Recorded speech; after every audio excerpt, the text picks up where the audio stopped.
here for whatever ails you, right? If Yeah. you want to lose Yeah. weight, oh, we've got something for that. If you want money, we got something for Yeah. that. And again, all of these things fester in an environment where there are no options. I mean, it's the reason I drink. Like that's why Yes. the mommy wine cultures runs rampant. And I always say that there is pushback. Obviously, it's like, oh, you're shaming moms who drink. Not at all. Like drink, till the cows come home. I don't care.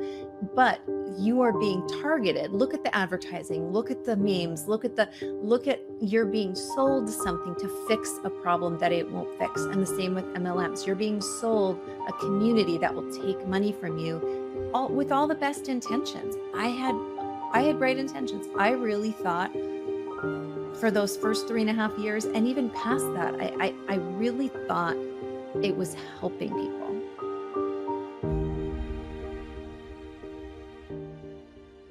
Hi, Emily. Thank you for being here. I'm so happy to have you on the show today.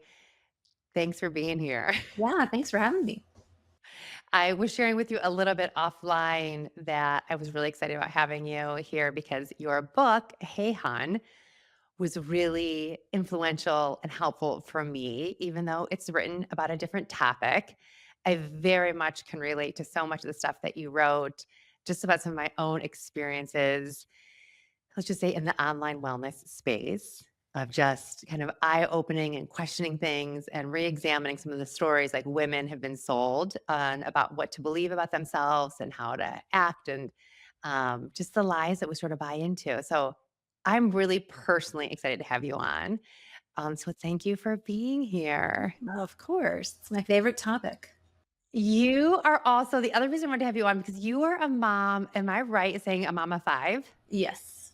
Okay, so I have 4, and I think there is something really special about I mean, motherhood for everybody, no matter, 1 child or 5 children, it's all difficult, but I do think that there's something about, like, the big family that is just really unique. Yes. Oh, yeah, that's a word for it, unique. Yeah. Yeah, yeah, it's like I felt like when I had, like, 2 or 3 kids, it was like I could kinda still wrangle things and still kind of operate under, like, some of the old pretenses of what I believe motherhood should be, and but our 4th was really unexpected, and they were all Yes. really close together, and Yep. so the time I had my 4th, I was like, "Just kidding, shit has hit the fan, like, there's no such thing as birthday parties, thank you notes have gone out the window, like, it's just become a wild circus." So when I met you, I'm like, "Wait, she's got 5." So I know that you get it, that, like, it's just mayhem. Yes. Oh, yeah, you just turn up the volume. Yeah. So, for those of you who, or for those out there who don't know you, can we start maybe at the beginning? Would you mind telling us a little bit about yourself, what you do, like just your story? And you can start from wherever you want. Yeah. Yeah. So, I mean, it's so hard when people are like, "What do you do?" And I'm like, "How long do you have?" And so usually what I say is I'm a writer, that's really what, like, I want to be, that's what I, like, want my life to be, but, like, it's so much more than that. So I started out as a chemist. That's what I was trained as, and that was my Oh, I first didn't job. know Oh, that. yeah, Okay. yeah, science. Yeah, I was like a science gal. And once it's one of those things where, once I got into the industry, like I was missing all of the things I liked about it in college. And then all of a sudden I was working in this corporation with all these men. It was a Japanese company. So like they didn't even speak English around me. And I just felt like there was a lot of like microaggressions. And I'm like, you know what? Maybe I don't want to be in the science industry. Yeah. I'm going to go back into education. So I got my master's in teaching. I'm like, I'll be a science teacher. It'll be great. So it'll be great to have a family. Yeah. And then I did that. And then I was pregnant, and all of a sudden it was like, oh, wait a minute. A teacher's salary is not going to cover this. My husband's job pays more. So then all of a sudden I was a stay at home mom for 10 years. And so that's kind of how I went from like work into this being a stay at home mom. And then, I had kids back to back to back. I had 5 kids. And I fell into a couple of things. Like I fell into postpartum depression. I fell into like loneliness, mommy wine culture. Like I started Yeah. drinking a lot and it was hidden in plain sight because it was like what everyone was doing. And I was just feeling lost. And so that's when an MLM came into my life. And I thought, oh, this will be the perfect solution. I'll get money, I'll get friends, I'll have all of this stuff. And like it's another excuse to drink. Then kind of, found my way through that, ended up getting sober. ended up seeing really the dark side of the MLM industry, got the heck out of there, and wrote a book about my recovery story, wrote a book about the MLM. In the pandemic, I created a group for sober women. Like it's kind of all one thing has led to another, led to another, led to another. And now I'm here talking to you about all of it. Yeah, I love it. I love how organically it all sort of happened, that it started with like this like chemistry background, and now Yeah. you're leading, hundreds of women and empowering them to live a sober life. So wild how like the light life takes you on these journeys. Like you never could have like probably ever planned that you'd be doing what you're doing now. And yet I'm sure it can't feel like exactly what you're supposed to be doing. Oh yeah. Yeah, totally. I can relate so much to the like, I don't know if you were probably I don't know if you were or weren't. I shouldn't put words in your mouth. Like I was in a similar situation where I had a career, was really excited about it, worked really hard for it, really big like overachiever, did great in school and wanted to be anything but a stay-at-home mom. And then I ended up working in a restaurant. I was in the culinary world. And so I was making minimum wage at the time when I had kids. And I was like, I cannot afford childcare. So I ended up being a stay-at-home mom sort of unintentionally, and then I was like, "Wait, how did I find myself here?" And then kept having child after child, and I was like, "I'll go back to work in a year. I'll go back to work." And then it was the same thing. It was like a 10-year gap. I'm like, "Just kidding. Now what am I doing with my life?"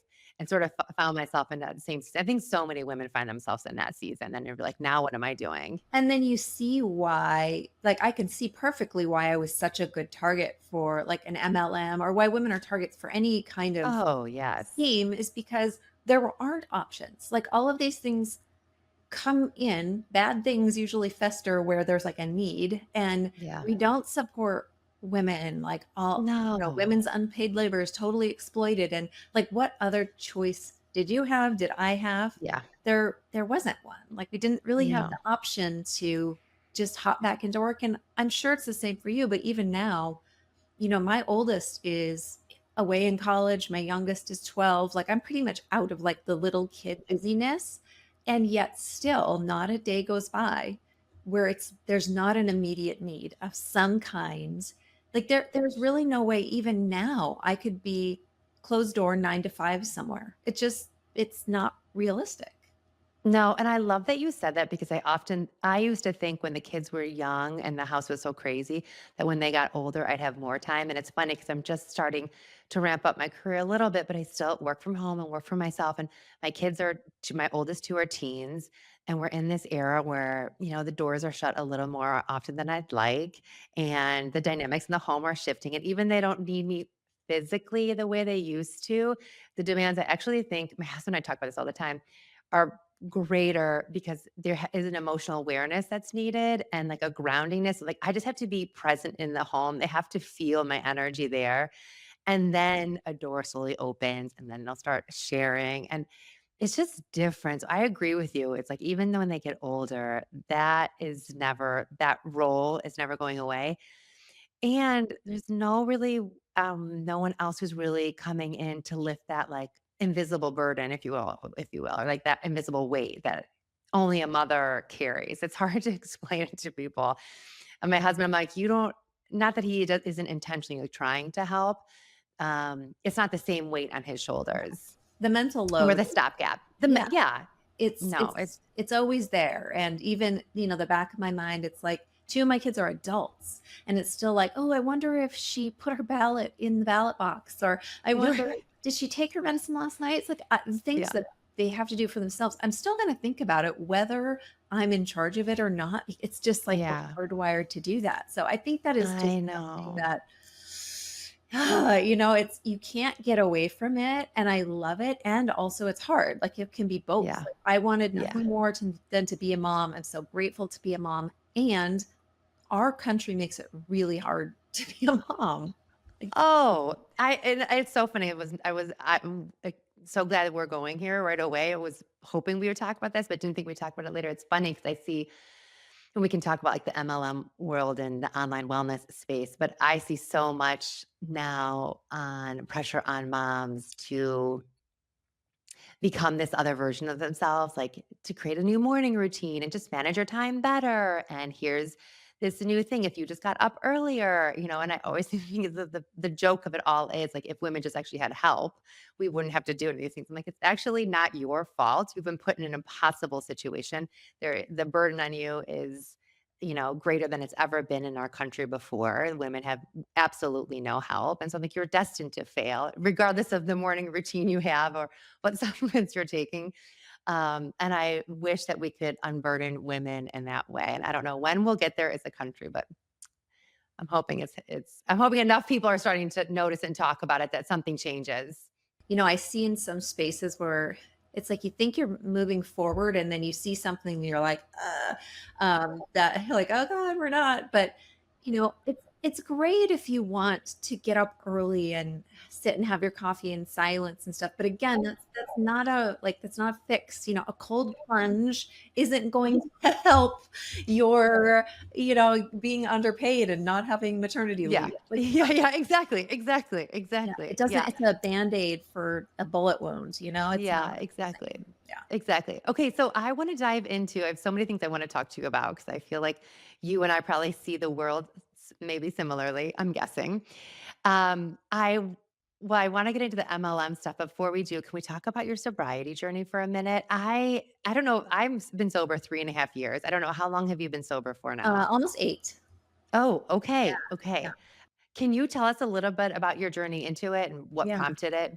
Yeah, I would say obviously hindsight's always 2020, right? I can look back and see that I had a lot of unhealthy coping mechanisms. And like Yeah. even when I started drinking as a teenager, like why I started drinking, it was all unhealthy reasons. Yeah. But it was always hidden in, other teens were drinking. It's like like it wasn't out of the norm. I didn't stand out like a sore thumb in any way through high school, through college, young adulthood. Um, and yet I can see how, problematic things happened when I drank sometimes they didn't. I think when it really became a problem was when I had kids. And I think because I could easily quit. I mean, I didn't drink for 9 months, 5 times, right? I didn't drink 3 weeks Right, right. pregnancies. Yeah. And then had no problem doing so. Which I also think, is it's kind of a tangent, but it's the world has always told us you don't drink while you're pregnant. And then as soon as the baby's out, it's like, balls to the wall, like just drink as much as you want. Totally. Yeah. No, they show up to your door with like a bottle of champagne, Yeah, I and it's mean, like, I wait. had, like, beer brought Yeah. to the hospital, right? Yeah. Like, that's how Agree. it's just, "Oh, don't worry about yourself anymore." And so I think even just in the last 10 years, the change in how we view alcohol, like, it's so different now, but at the time, it was just like, this is just what you do. There's wine at play dates, but I saw the change from when my first son was born to my last son. It was only 7 years in between. All 5 were at 7 years, and I saw how much the drinking culture had escalated, and I mean, I ran towards it. And I would say when my youngest was about a year old, we were done having kids finally, like surgically done. And so I'm like, I got my body back, I got my life back. And then it was like I was sort of at this crossroads of like, okay, now what? Like I've been like this just like breeding and feeding for the last 7 years. Like now what? And that's when, I really started escaping more with drinking. I started drinking nightly. And I would take breaks. I would, say like, oh, it's too much. I'm going to do a cleanse. I'm going to do this 30-day, whatever. And it was never a problem. But as soon as I started back again, it was just right back or worse than before.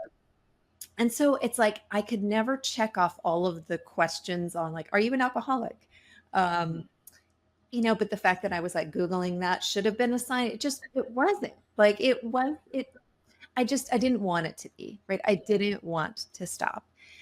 And so it took, I joined the MLM at this point. That just ramped it up even more. And there's a lot of drinking in MLM culture. So it's like I was always congratulated and like nobody ever pointed out it was troublesome. And it was really the last year of my drinking, 2016. I got a DUI. All the things that I said, "Oh, I can't have a problem," because that hasn't happened yet. Like, all those things happened. Like, my marriage almost Yeah. fell apart. Like, I started dropping the ball, like, not sending things to school. Kids would, like, not be there on time because I couldn't get my shit together. I Yeah. started having health problems. Like, everything started to happen, And Yeah. then like I really couldn't stop. Like I didn't know what to do. And I had a friend who was sober and I was like, tell me what to do. She took me to an AA meeting and I just started there. Um, and it really was at that point was like, okay, I just got to unravel, like, how did I get to this place? How did I get to this place? How did I get to this place? And how was it not obvious to anybody that there was a problem? Even my own husband, when I remember sitting down January 2nd, 2017, we went to lunch because the kids went back to school and like didn't have work that day. I don't know. But I was like, I think I'm done drinking. And in Yeah. his response, even knowing like the turmoil in my life, he was like, "Are you sure? Are you sure Yeah. we're good?" Right. Right. Right. It's just so ingrained. And of course, he's beyond happy. And like, like it totally changed everything. And I was able to then deal with all the reasons I drank. I was able to, deal with my postpartum depression finally, Yeah. and really just tackle things and work on my sense of self and all of those things. And so it's just been such a huge process. But yeah, for me, it started in AA. I did everything. Like I had a sober coach. I did an inpatient or intensive outpatient program. I just kind of threw everything at it and read a ton of books, and then I started writing and seeing a therapist. I did EMDR. It's just like I did the next thing once I uncovered something. I'm like, oh, that's a reason I drank. Let me deal with this. And that was kind of my journey. Yeah. Thank you for sharing that. I think that that's actually so common in the sense that women, especially, like continue to do this because we see it. It's exactly what you said. It's like hidden in plain sight. We all seem to be doing it, especially if you are a mom in the mommy wine world. It's really just sort of pushed on you. I Something you said earlier, this idea of once you became sober, then sort of dealing with all of the other things that you could, finally face, whether it was postpartum depression or any of the other, you know, things like coming home to yourself.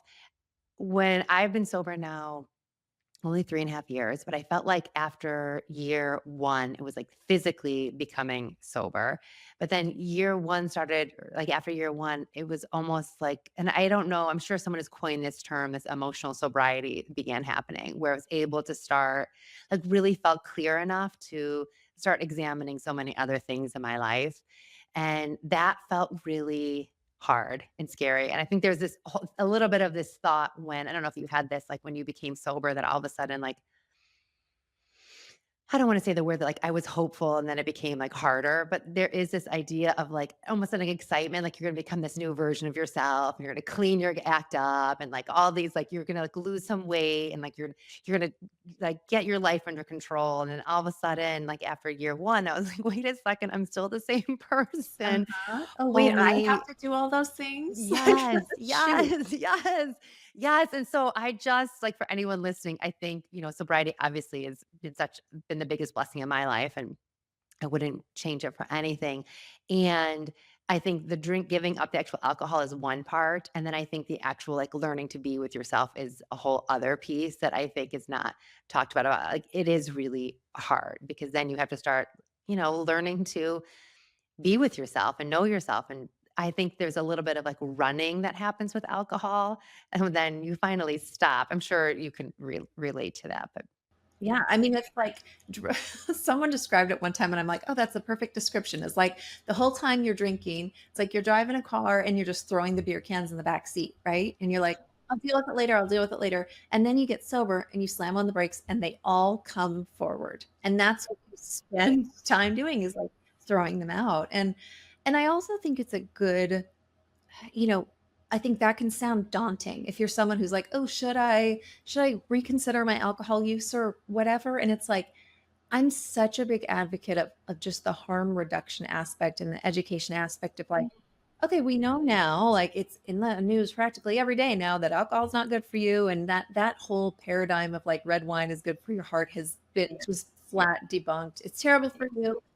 And, you know, and it's legal, you're an adult, do what you want, but here's some information, and that any reduction in drinking should be applauded. If you do a I dry love that you said that. January, Yes. right? Like, yeah, you do a Yeah, dry that all adds January, up. Yeah, that's still 30 days you didn't drink out of a year that you would have drank those maybe 30 days. Like that is great. And so if you are a person listening to this and you're like, "Oh, I've thought about getting sober, but God, that sounds like a lot of work." It doesn't mean that you have to do all those things. Like that, it might not, you might be the person who drinks wine with their fish because it tastes good and that's as deep as it goes and great. Yeah. And you might be a person who has been self-medicating for years and years and years. And wouldn't that be nice to know? But it's just like, it doesn't have to be all or nothing. I think the Yeah. whole black and white thinking, and I'm not a big label person. I don't care. You can call me what you want. I don't care. I'll call myself an alcoholic or not. It doesn't matter to me. I think that really keeps a lot of people. It kept me from walking into the doors of AA. It kept me from seeking help for so long because it was like, you're either an alcoholic or you're not. And I just don't think that's helpful. No, I agree with you so much, and it's so funny when I stopped drinking, I had similar conversations with my partner who said the same thing, like, "Are you sure?" And I was like, "I don't think I'm gonna drink anymore," and it was the most, like, ordinary, benign moment. I just, like, took a glass of white wine and put it down the drain. I'm like, "I think that's my last drink," and it actually was my last drink, and it's so, like, I thought there'd be, like, this big, like, hurrah. It was so ordinary and boring, the story, but I remember saying to him, he was like, "Is this you think for good?" And I was like, "I don't know. I know like not for just for today. Like today I'm not drinking and tomorrow I probably won't either." But I agree with you in this thing of like when we look at it so black and white of like, I'm never drinking again. And I feel pretty confident that I most likely won't, but I have no idea what life's gonna, hand me. And I don't like to, I'm not gonna play that game, but I do think taking things and I know people are like, "Oh, I hate the one day at a time thing," but it sort of is like we don't need to have all the answers. It doesn't need to all like fit into a box or be black and white and like make perfect sense. It can just be like, today I'm not drinking because it feels good for me today, or today I'm drinking less because that feels good for me today. Yeah, the And number of times I told myself, like, well, I can't quit drinking now because I'm going on this trip in a year, or I can't quit drinking Emily, now oh, because, I did that like, so many times. how will I have a glass of champagne at my daughter's wedding and she's 5? Like, why am I making decisions for Yes. years from now? And also, guess what? I cannot drink and then in a year decide I want to, or Yeah. like, Yeah. so I Yeah. think just that whole, again, it's the very black and white. It's like you can make a decision for now, a month, a year, or whatever, and Yeah. make a new decision in a year. You don't have to decide right now. So I think for me, I don't find any benefit of drinking. People are like, "Oh, on your deathbed, would you have a drink?" And I'm like, I mean, frankly, not me, no, because Yeah. I didn't really drink for taste. Anything Yeah. that I like the taste of, there's a non-alcoholic alternative, and like, I wouldn't like it. I don't want it. I don't need it. But that might not be the same answer for someone else. I think when I first got sober, I had to do what was right for me. And for me, I was very much like, alcohol is evil and it's terrible. And I had to say that and believe that because that helped me a lot in the time. And I've sort of changed my thinking of it now. Not that I don't still believe alcohol is poison and all those things, and I don't want to drink. But I also think there's a lot more gray area. And, I don't want to perpetuate that stigma that it's all or nothing because it's just not. Yeah. Yeah. No, and I love that you said that even like your own view of it changed. I think that happens, that's the beauty of aging and having other perspectives and other experiences that we get to change our opinion on things. And it sounds like, although like like alcohol is still not good for you, that your perception around it, or maybe like your polarity or like strictness around it and your rigidness around like maybe what you originally thought has loosened up a little bit. And I think that's a really beautiful thing to allow to tell remind people, like, it's a lot your opinion of something is allowed to change as you go. It doesn't have to stay the same. Can we talk about for a second because I love that you have older kids, and, my kids are at that age now, like, just we're in high school, still feels so weird. And, they've seen me drinking before. There was definitely a part of my motherhood where it would be like when I was with them, I was a certain version. And then it would be like 5 o'clock and I'd pour my glass of wine. And then I kind of, I hate to say like I didn't want to be bothered, but it was sort of like, go watch your show. Dad and I are going to sit over here and talk. And if you interrupted us, I would be annoyed.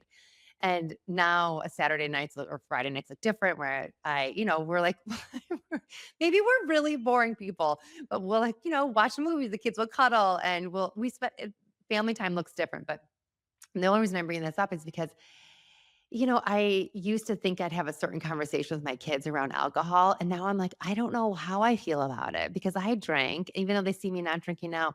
What what kind of conversations did you have with your kids when you became sober or now about like alcohol and your expectations on them, or do you have any? Like, what does that look like for you as a Yeah, I mom? mean, I've learned a lot, and I would say that, that was the most eye-opening thing was, like, I was drinking and, like, got sober and, got a breathalyzer in the car, and, like, it was very apparent to them, right? Yeah. And I thought up to that point that they had been very sheltered from it. I mean, my oldest was only, like, 11 at that point, they were all young, Yeah. and I was like, "Oh, they've been sheltered, thank God, I'm getting sober before it matters," or whatever, and it's like, they saw they saw a lot, and they were able to repeat a lot of things like, you know, "Why why are you allowed to, like, drink at a restaurant if you have to drive home afterwards, and why is it illegal, and why to drive when you're drinking?" And I had to explain all the things I had been doing, and I was like, "Oh my gosh, they already know so much." And, come to find out through, reading and studying addiction and everything, it's like, you're supposed to have the conversation with their young when they're young, and I didn't do that. But, I think watching that process, and we live in a household where, my husband's not sober. He has a beer now and then, we Okay. have it in like the upstairs like bar. People come over, they might bring a bottle of wine. Like, it's not a huge fixture in our house, but it's also not like a taboo thing. Um, and I've sort of just it's such a part of the conversation that they see that I'm a person living in the world, and I don't drink and it's fine. And Yeah. their dad's a person living in the world, and he drinks sometimes he doesn't, but it's not a requirement for anything. Like, we used to have birthday parties for them, and it was a kegger. Parents were drinking while the kids were like in the bounce house, and that Yeah. was I the did it. I focus. did it. Yeah. Yep. And now alcohol's not the focus of anything. Like, it's just not. Yeah. Like, if it's there or not. And so that's been really important. And also just the fact that they know they have a parent who, did get severely addicted to alcohol is really important because it's not totally clear the genetics behind it, or whether it's nature Yes. versus nurture or what they Yes. see. And so they know that they do have a probably higher disposition to it, and that's been a regular conversation. And because it's been a regular conversation, like, I've been called when, someone's had too much to drink and I have to go pick them up, even if it's like a friend, because we are a trusted household, and we are the house where friends come to, and we know they're safe here. And have we found a can of White Claw in the trash before? We have. Um, and we don't demonize it. They know it's not legal. They know we don't necessarily condone it. We're certainly not throwing drinking parties for them by any means, but we also know they're teenagers, and that we're safe people to come to, and they're not going to get punished. And so I mean, every household's different, but that has been what has worked for us. And, having a kid who's now on his second year of college who, like, he's, uh, if he goes to a party or something, and, he's almost 20, like, he won't drive. And he's just not a big drinker. Like, it's just not a fixture. So, yeah, I mean, and all that being said, like, I've got 5 of them, like, so we'll see. But It's an experiment. No, I love that. I'm so glad that you said that. Thank you for sharing that. I think that that's just such good advice. Um, we're still figuring it out, so I appreciate your perspective on it. I've sort of taken a similar approach, although hearing you talk about this makes me feel like maybe I need to address it more than maybe we are. I kind of again just like assume that they know. It's been so my partner doesn't drink, but I that has that journey happened separately for him. It wasn't like it wasn't he didn't start necessarily with me. And I remember when he first became sober, we had conversations around it, and I had said to him like, "I'm happy if you want to do this, but you can't do this 'cause I'm doing it, and I can't do it because you're doing it. We can't be attached to each other about with it." And I feel that way a little bit about the kids, and I've said to them before, like, "Look, this is what I am choosing, and it's what's working for me, and I can't not I don't want to say like I can't have opinion on it. Of course I can if they're my children, But again, like, I certainly don't want them to feel shame around any choice that they make, and I'm like, you're gonna go through where you're gonna be curious, and I am always open, and I have no judgment and no expectations just because I've chosen to be sober. It doesn't mean that that ends up having to be the route that you go as an adult, but, like, I am here to talk about it with you. I think that they're, um a little bit more probably a little bit more cautious and nervous around it because our sobriety is fairly new still in our home, and so I think it is sort of, like, heightened. So just be something again, like as they grow in age, just to be mindful of. And so I just appreciate that perspective. And again, I have no idea what I'm doing. Like this is my oldest stewardess in high school now. So like by the time the youngest gets there, like JP and I always joke, he's like, God only knows like how bad like what our parenting is gonna be like by then. We're like, just have to be here. I don't even care. At this point, I'm exhausted. Like, I'll see you in a couple of days. So like I don't know how it's gonna go. The other thing I think we have on our side is, Gen Z, Gen A are like way like they're drinking way less, right? And the information out there, it's kind of like the thing like they look at like wine moms and they're like, like that's old what old people do. It's like not You're cool so funny. necessarily, which I know, I seeing that. It's so funny you say that because I almost feel that way too a little bit with social media that my kids are already like, they're like, Instagram's like totally. not that cool, mom. And I'm like, thank God, thank God. But I do think that they're growing up a little wiser and a little more aware. It's probably like how like smoking on a planes was. Like when we were like growing up, we're like, people smoked on planes, that's crazy. So maybe. When you think about it now, like you once you're past it, you're like, how was that legal? Like how was that legal? But just the thought of even smoking, you see someone smoking, it's like seems so weird. I really do see alcohol going that direction, which is I agree. I agree. Yeah. So, okay. Well, thank you for your perspective on that. Okay, let's jump into MLM stuff. And for those listening who don't know, I mean, I know what MLM oils because I don't know if I shared this with you before, but I had a little stint when I worked, but I don't know if I can say this out loud. I love that it's my podcast, and I'm like, am I allowed to say that I worked at Beauty Counter? And I can't because it's my show. Yes. But for those of you listening who don't know what an MLM is, think beauty counter, but I'm sure there's a way that you would describe it that's more specific. yeah, I mean, it's basically the multi-level is the important part of it. If Okay. you Yeah. have to join a team or join a person to sell Yeah. something, it's an MLM. Yeah. It's a contract position where the money is made through recruiting.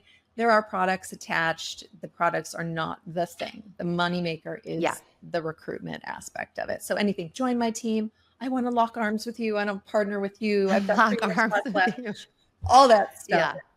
Yeah. Multi-level Yeah. marketing. And some places are getting away from calling themselves MLMs, and they still are. You'd like just Yeah. follow the money. Yeah. Yeah, yeah.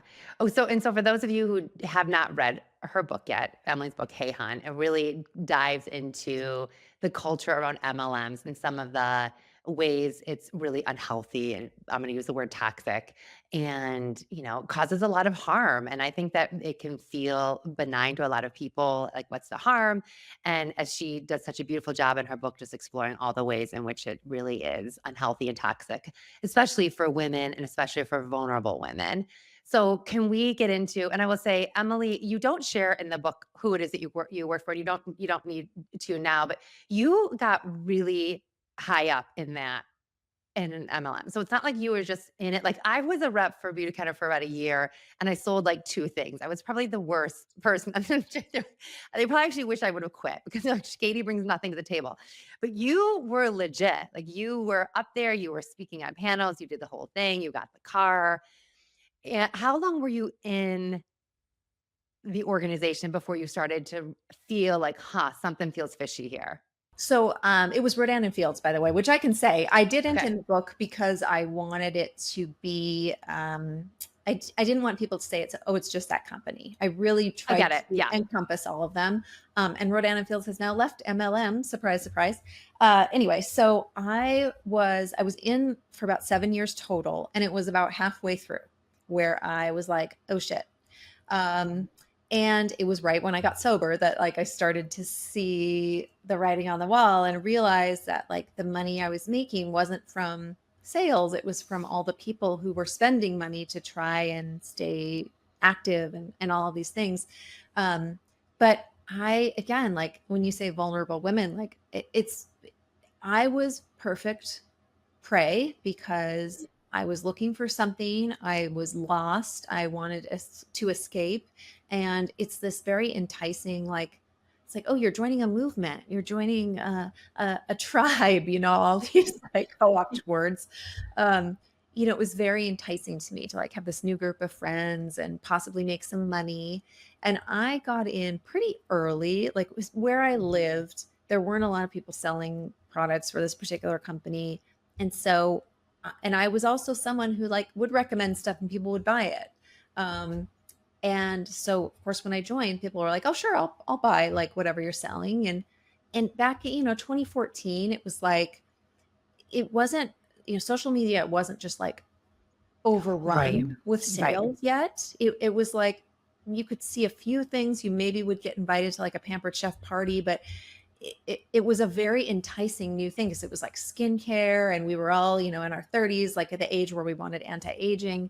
And it was sort of just like this perfect timing of I had money to buy in. I was around people who also had money to buy in. And so I really rose in the ranks quickly, again, through recruiting people. Like it was people Yeah. joining me in business, again, not a business, that really elevated me to like this position of, the top of the Yeah. pyramid. Yeah. Yeah.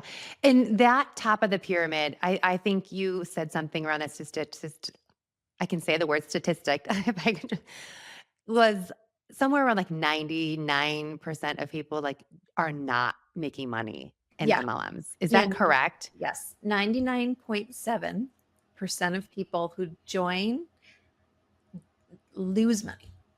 Which is So, which it crazy. does. And you're like, but wait a minute, I see all these people killing it on social media. Well, either they aren't keeping track of their expenses or they're full of shit, or they're just amplifying the stories of the very few who are at the top. And when Yeah. you look at a pyramid, like you think of a pyramid, it's like, oh, it's a triangle. But in reality, an MLM pyramid really is like the top would be a few pixels and the pyramid would be so wide because almost everyone is at the bottom. And the reason people are like, how is it possible all these people lose money? Because you pay to join. And so you buy your business kit, your $1,000, $500, doesn't matter how much it is. The company has your money. They never need you to sell a thing. So you're starting below zero. Most people never make that money back. Most people are like, oh, I'll just use these products, or, I'll cut my losses. I'll maybe sell a couple of things. They never recoup their investment, lots of air quotes, because it's not an investment. You're just giving the company your money. Um, and that's why, because most people will never recoup that initial payout. It's a pay to play. An area gets saturated so quickly.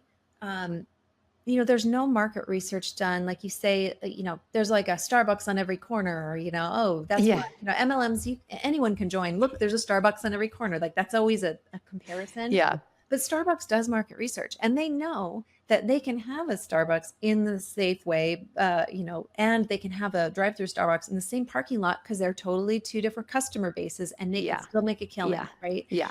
Yeah. MLMs don't do that. They Yeah. want everyone to join. And why would you want like to recruit your own competition to sell the same thing in an already oversaturated market? Well, the company wants you to because they make money.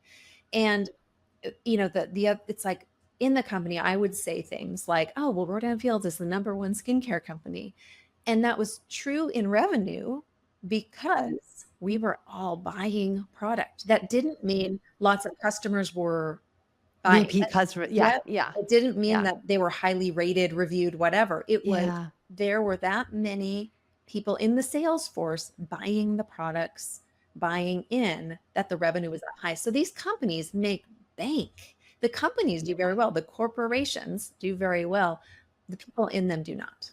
And I just wanted to take a step back here when we're talking about this because I think it's really important to distinguish this. I think there can be, I'm sure that people are listening, there might be some people who we might get some pushback on. And I just want to be clear on that. Like, In no way do I think that anyone joining this has bad intentions. I actually think the women who are joining are going in really pure with pure intentions of like, I want to looking for community. I'm going to make a little money for my family. And and I actually believe that maybe even some of the products are like could find actually be benign and fine in and of themselves. I think Totally. it's this system in which it's falling under and the false precepts that you're going into the situation that it's the system that we're kind of calling out, not necessarily the people who are joining, because I think sometimes I don't want women to feel like shame. I certainly like joined beauty counter like not knowing, and I to be honest, my son still uses like their charcoal mask. And I'm like, fine, it is what it is. Like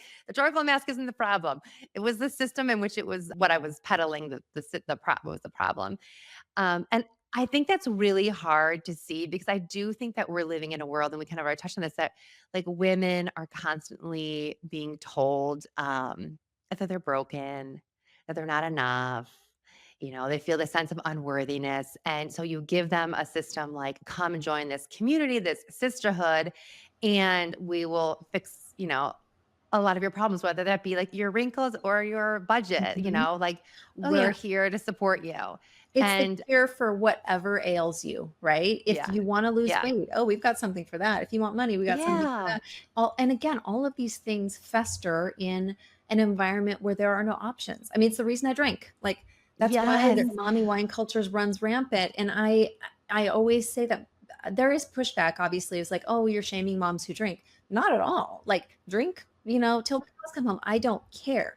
But you are being targeted. Look at the advertising, look at the memes, look at you're being sold something to fix a problem that it won't fix. And the same with MLMs. You're being sold a community that will take money from you all with all the best intentions. I had great intentions. I really thought for those first 3.5 years and even past that, I really thought it was helping people. I really thought it yeah, was helping people, and so I don't yeah. fault anyone who joins. I think the important thing is, like, once you realize maybe what you're doing is harmful, like, what do you do from there? And I just think Yes, that's important. yes, yes, yes. I always say this all the time. Like, it's not your fault the system was set up, but it is your responsibility to do something differently then to help make that change.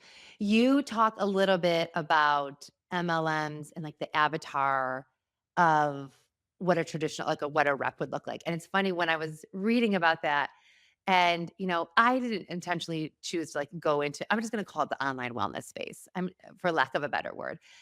I lead meditation, I teach meditation, but somehow it sort of fell into this, like, I would call it like the wellness space. And so a lot of my feed is that, a lot of my community is that. And like it wasn't my intention to fall into that, but that's where I find myself.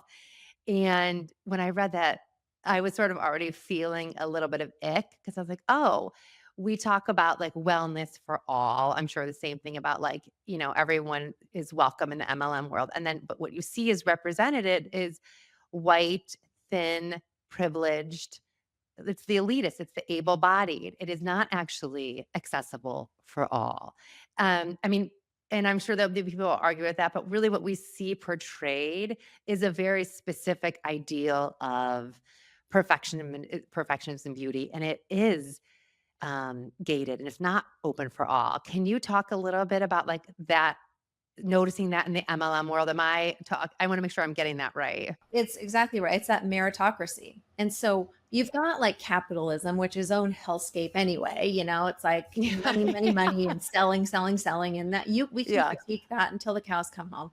But then you throw in this whole meritocracy where if you work hard enough, you can make it. Oh, Everyone's the same. yes. We all have the same Yeah. 24 hours in a day. It's like, no, we don't. Yeah, If you you just didn't manifest it. no, you can't manifest it if you can't afford your rent. You can't, Yes. pull yourself up by the bootstraps if you're a single mom. Like you can't Yeah. like that. It's Yeah. the playing field is not equal. And so there's this overarching and then there's the whole faith manipulation thing. It's like, well, God blessed me with this business and God blessed me with this. I have all these things because I worked hard and God loves me. And it's so but I mean, that is such a messed up message. Yeah. But I think it's also very intoxicating when you're like, "I built this. I'm empowered.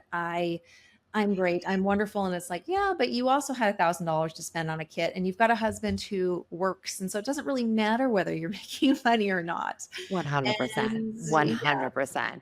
100%. No, and I think that there is this I'm so glad you said that because it is not all we're not all starting from the same point. So there is privilege already to begin and to join these things. There's privilege that's required to participate in wellness retreats or different things. Like it's all like the entry level is you have to be starting at a place where it's like most likely like you have some type of privilege. But I think one of the things that is really sticking out for me that makes me just really kind of guts me is this idea of this. I'm just going to call it like it's performative feminism or like this false like sense of empowerment where it's this idea of and I so funny I just went to an event I'll talk about it later last week that I experienced something similar and it's like God it's everywhere this idea of you can be anything as a woman and achieve anything, except it's like, this is what it actually looks like. And if you're not achieving that, you have failed. And I think it keeps women stuck in this cycle of shame and overwhelm and not enoughness. And it just makes me so sad. It's almost like we're doing it to ourselves. We're keeping ourselves stuck. Does that make any sense as I'm saying it? yeah, yeah. When it's something sold as empowering, but it's not empowering. And alcohol again is like the perfect example of, you go to Target and like you see a wine bottle that has a breast cancer ribbon on it, right? You're like, I'm going to buy this Yes. product to help this organization to do research on the thing that this product is causing.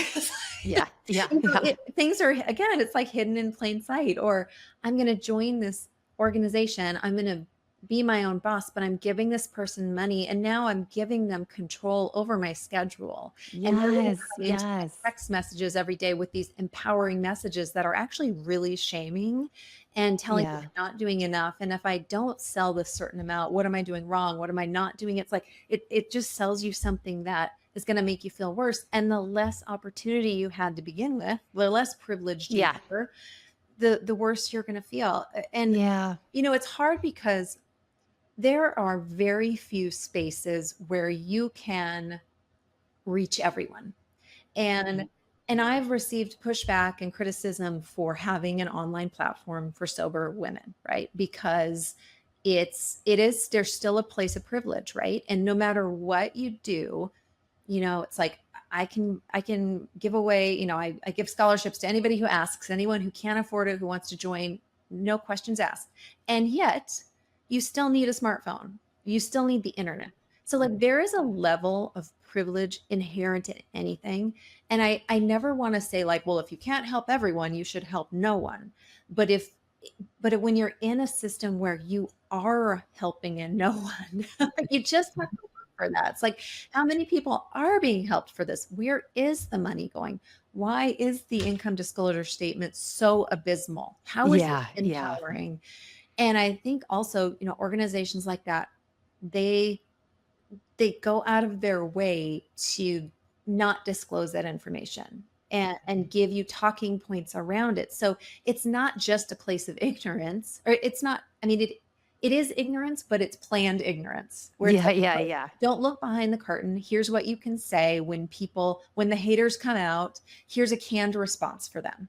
So that people won't go look and make their own decisions and use critical thinking. And that's very disempowering. Yeah, yeah, yeah. No, that's you said so perfectly. Thank you for that.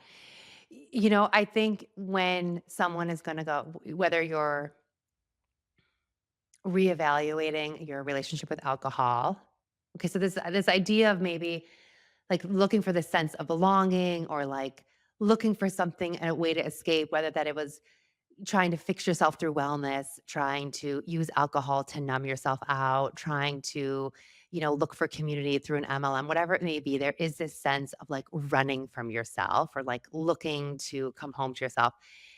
I'm so curious for you, just because to get your perspective as a woman who is both chosen to so bravely step out and talk about her experience of like leaving community and leaving alcohol and returning home to herself, if you will, for lack of a better word. Can you maybe share with women listening? Because I think that's a really hard thing to do, especially later in life, to sort of, for lack of a better word, I will say, like coming home to yourself, like how you practice finding center or coming home to yourself and not using all these outside voices or not letting them get to you.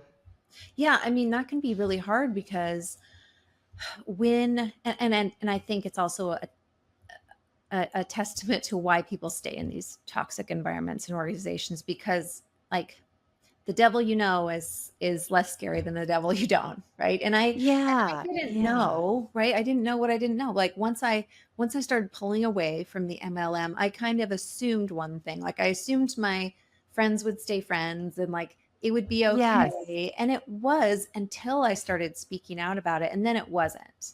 And Yeah. so I kind of was in this place where I'm like, are these the same people who were like cheering me on all these years and then now are telling me to be quiet? Like, what person do I want to be? And who do I want to speak to? And my admission of guilt of like all the things I did in the organization, I just wanted to prevent other people from falling prey to that, right? So, but what I think I learned really about myself was that I never like glom on to one thing or make one thing everything because I have found in myself like I'm a seeker, right? I'm a seeker. I found alcohol and it fixed everything, right? And like until it didn't. And I found like I was I always say like I was a vegan for 2 years and I was one of those vegans. Like this is gonna change, right? I was the most annoying vegan on the planet.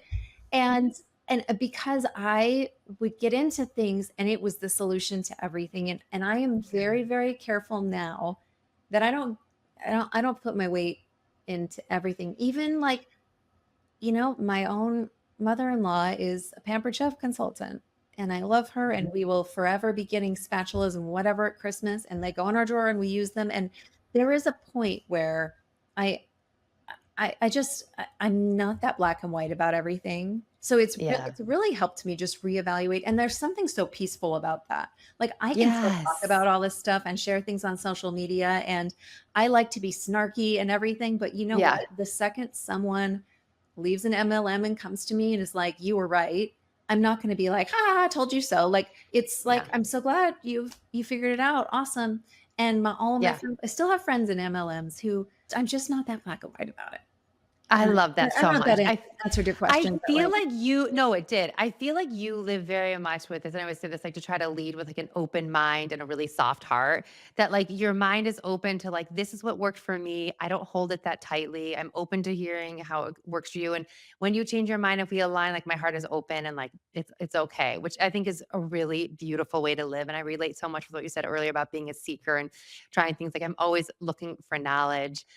Do you Is there something like a daily practice or anything that you do to kind of take care of yourself now or to, check in with yourself, especially being sober and trying to be conscious of, like we talked about earlier, this emotional sobriety? Do you have a daily practice of anything or a weekly practice or what is your self-care? I hate the word self-care, but what do you do to feel good for you? well, and that's a good point too, because I really ask myself too if I like things, whether do I just do this because I'm supposed to like it, or do I do this because it's really something that helps me? And writing was the first thing, right? Like reading and writing reading helped me. Like I read all the quit lit memoirs in the world, like my first couple of years of sobriety, and then I started writing, and then writing became very therapeutic for me. So that's something I do every day, even if it's not like the novel I'm working on or whatever. It's just I write something, I write on a Substack or I whatever. Like I do some sort of writing because getting my feelings out of my head is really important to me. Yeah.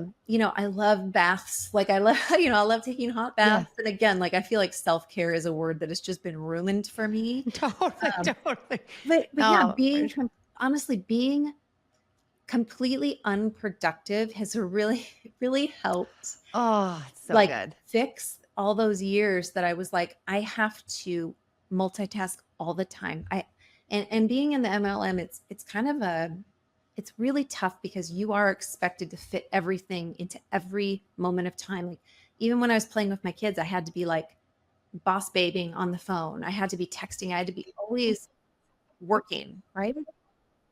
I was always on. And so I purposefully, I'll just lay in the bathtub and just like do nothing. And that's it. Like, that's all I do. Or, I just will have places on my calendar where I don't have anything. And so or I'll guess what? Go to Starbucks and buy a coffee and not feel shame around that I had to work for that $6 or whatever. Because again, all these like platitudes I used to say, right? Like you have to make every second count and every dollar count and every like, no, I don't. Like I don't have to do that. Yes. And I think that's the beauty of getting older. I'm in that similar season, especially as someone who was an overachiever and did all the things, like did like had the career for you who like you rose to the top of the pyramid and here you are now. It's like there is such a deep hustle that has to happen in order to make those things happen. And we buy into the lies of I am only worthy of what I've achieved, what I've attained, what I've accomplished. And to rewire that to say, I'm actually allowed to rest. It's something we moved to California 2 years ago, and I really was intentional when we came out here to be conscious of like, we moved out here so we could live this life to be outside. And I take a walk on the beach every day, no matter like what our schedule looks like. And I'm like, I refuse to give into the idea like I don't have time. Granted, I have a privilege because I have a partner who is helping me. And like, so all of that.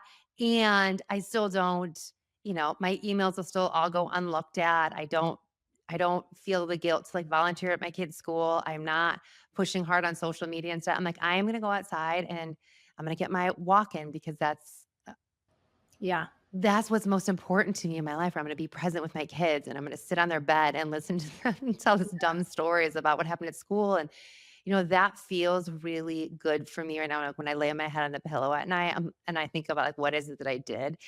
I feel really proud because I'm like, whether it was with myself in nature, with my kids, and that feels for me, like that feels like the most important work that I can be doing at this stage of my life. And it Yeah. sounds like you feel very similarly. Yeah. Just tying your worth to external things. Like I'm over that, right? Like Oh, I'm over that. And do I still love to be congratulated or someone tell me I love your book or whatever? Absolutely. Like I can still like take part in it without having it be everything.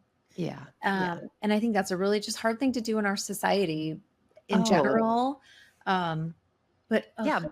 Because when we meet people, we start with I went to this event recently and we yeah, started with everyone we meet them, like, what do you do? And I'm what do like, you can we do? just ask a better question? Like, No. when are we gonna stop asking people that? I'm like, I'm a writer. And it was like immediately people like walk away because I wasn't like some big, like, I don't know, didn't own my own company. And I was like, sorry, I'm boring.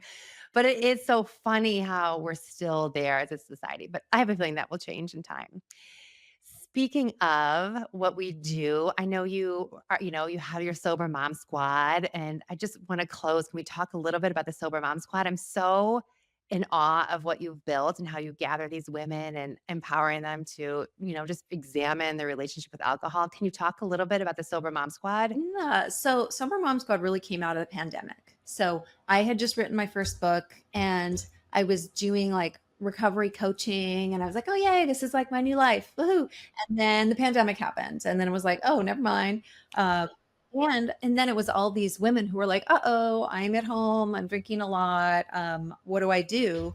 AA was shuttered. Like there was no really online recovery spaces. And I'm like, okay, so if some moms, want to get together and talk and you're worried about your alcohol use or whatever, we just started having a weekly free meeting and it grew and grew and grew. And it turned into what it is now, which is, we have our own app. It's a platform that it is, fee based, but we give scholarships to anyone who needs them. And it's open to all women. It's mostly moms, it's mom focused, but any women or someone who identifies with women's community can join. And we have meetings, multiple meetings a day, and you can just show up and talk about whatever's on your heart. You can be sober curious. You can come in and out. Like there's no shame in that. We've got we've got a book club and, things like that. So it's just an online platform. And, now there's lots of recovery based online platforms out there. So I sort of got thrust into this thing that was not on my 5-year plan, that was not anything that's planned. And it just kind of came about because of a need. Yeah. Yeah. The So best way to that's the best way to grow something and to yeah. fall into something. It's just like it organically happened. Okay, so you have your 2 books. They're so beautiful. I don't even I mean, and I know PS, if you don't follow Emily's Substack, it's so good. You have such witty, like your writing is so good. Oh, And thank even if you. you're not interested in the MLM world, it's all relatable to like what's happening right now in our culture anyway, outside of just MLMs. It's just really, really good.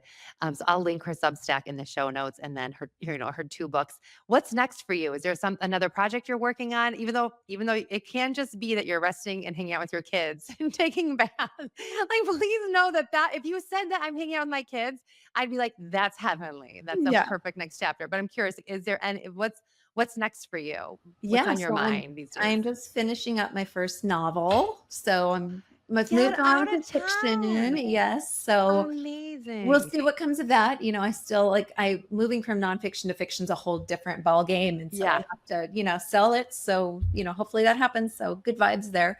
Um, Incredible. Well, yeah, congratulations. That's a huge feat. Wow. yeah. Amazing. Yeah. And then also working kind of behind the scenes to potentially bring Hey Hun to television. So we will see what Stop. happens. Yeah. Okay, So that would make incredible television. I feel like I just want to like see Kimberly on screen. Like I need to see all these people. Like I feel like there are such good characters in that book. yeah.